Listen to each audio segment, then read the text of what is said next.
AITA for wanting nothing to do with my brother, even after he tried to end his life. It's been 5 years since I last saw or spoke to my brother Kevin.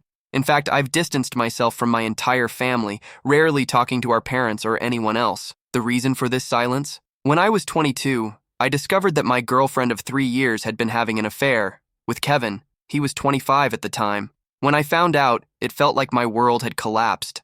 I ended the relationship immediately, moved back in with my parents, and told them everything. Despite my efforts to cut Kevin out of my life, he kept trying to reach out, desperate to apologize. But I wasn't interested. I avoided him, kept my distance, and whenever he tried to talk to me, I was cold and unresponsive. After about a month, my parents decided that enough was enough. They sat me down and told me it was time to forgive Kevin. They even arranged a meeting with Kevin, my ex-girlfriend, and her family, all in an effort to get me to forgive him. But instead of making things better, it only deepened my hurt. How could they expect me to forgive him? Kevin wasn't just any person. He was my brother, someone I had looked up to, trusted, and loved deeply. We had been so close, and he betrayed me in the worst way possible. A few months later, I got the chance to leave, and I took it. I cut ties with Kevin and my dad and moved on with my life. I thought I had left it all behind, but recently, I've been in touch with a cousin because our grandma's health has been deteriorating.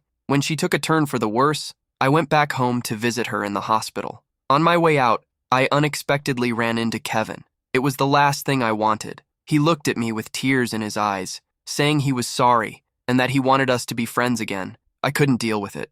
I told him he must be confusing me with someone else and walked away. Later that day, my cousin called me saying that Kevin had a severe mental breakdown after our encounter. She said his mental health had been deteriorating ever since I cut him out of my life. Then my parents got involved, begging me to visit Kevin, saying that my presence could help him feel better. They even pressured my cousin into giving them my number so they could reach me, but I told them I wouldn't do it. When my mom called, her voice was choked with tears. She pleaded with me, saying she just wanted her family back, for her kids to reconcile, but I couldn't hold back my anger. I told her that she, Dad, and Kevin were the ones who ruined our family and that I didn't care about them anymore.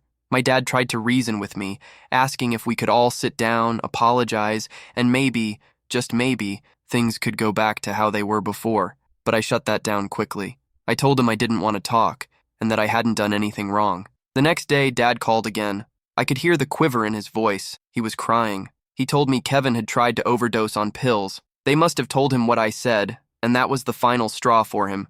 Fortunately, my parents found him in time, and he was rushed to the hospital. Now, everyone is convinced that if I reconcile with Kevin, it will somehow help his mental health. But I don't want to. I don't think it's fair to blame me for how his mind is unraveling. How can I help him when all I feel towards him is anger, hurt, and betrayal? Even though he's my brother, I want nothing to do with him.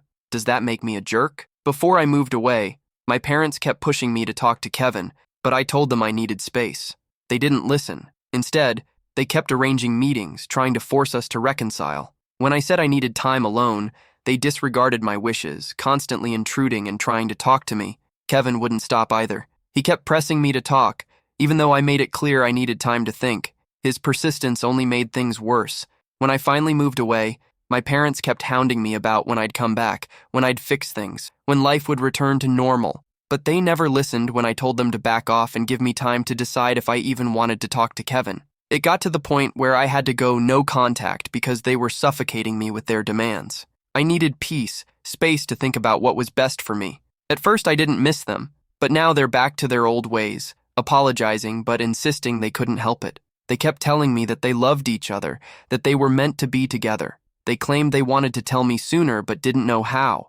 They insisted they loved me too and would never intentionally hurt me. But they needed me to understand their side of things, that they had loved each other for a long time and couldn't hold it in any longer. It was the same message, repeated over and over in different words, like they were trying to convince me, or maybe themselves, that what they did was justifiable. I'm not sure if they were dating during that whole ordeal, but it's possible they were together for about a year after I moved away. Eventually, they broke up because my grandparents and other family members made their lives hell.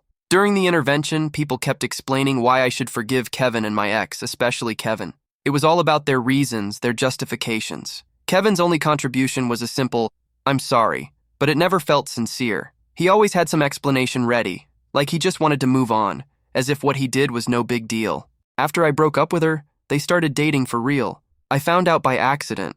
I had to use her laptop one day, and her texts were linked to it. A message from my brother popped up, which seemed odd since they hadn't talked much before. Curiosity got the better of me, so I checked the messages. What I found were texts, pictures, and videos, evidence of their relationship. Some people even had the nerve to say I should thank Kevin for saving me from my ex-girlfriend.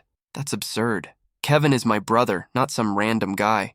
No, I don't want Kevin to die, but I also don't want to be friends with him. He knew how much I cared about her. He knew I was planning to ask her out. So no, I'm not grateful to him at all. I still talk a lot with my extended family, especially my grandparents, and I go to therapy to work through all of this. Kevin didn't actually try to kill himself, but he did have a severe mental breakdown, which is why my parents took him to the hospital. My parents tried to manipulate me by claiming that Kevin had attempted to take his own life, thinking it would compel me to visit him. They believed I could somehow help him. Later, they told me that Kevin was fine but would be closely monitored because he was suicidal. But I wasn't sure if they were actually getting him the help he needed or just keeping him at home under their watch. I found out the truth through my Uncle Ray. After their plan failed, my mom ran to him, crying, and spilled everything. Ray then called me, revealing what had really happened. That's when I confronted my parents. I told them there was no way we could ever reconcile, not after they lied about Kevin's condition and used him as a pawn in their twisted attempt to bring the family back together. They hurt Kevin even more by doing that, and it was clear to me that they were the ones who needed help. They tried to explain that all they wanted was to reunite our family, but they didn't understand that Kevin and I had once been close. I told them that a reconciliation would never happen, especially after what they'd done. Kevin didn't need me. He needed professional help. My dad didn't take that well. He yelled at me, insisting that as Kevin's brother, it was my duty to help him, that I had to be there for him no matter what. He said Kevin loved me and made a mistake, but he didn't deserve to be punished for it. Then my mom chimed in, agreeing with my dad, saying it was time for me to come home so we could all be happy again. I had reached my limit. I told them I was done, and they should never call me again. They kept calling for days, but eventually the calls stopped, likely because my grandma came home from the hospital. I hadn't told her anything about what was going on because I didn't want her to worry, but Ray told her everything. According to Ray, when Grandma heard what was happening, she was furious. She told him to take her to my parents' house and beat them up so badly that they all started crying, especially my dad, since it was his parents. Grandma made it clear to them that they wouldn't be a part of this family anymore. Even though my grandparents weren't directly involved in the mess, Grandma made it clear she wouldn't stand for it. She went to see Kevin and told him he needed professional help.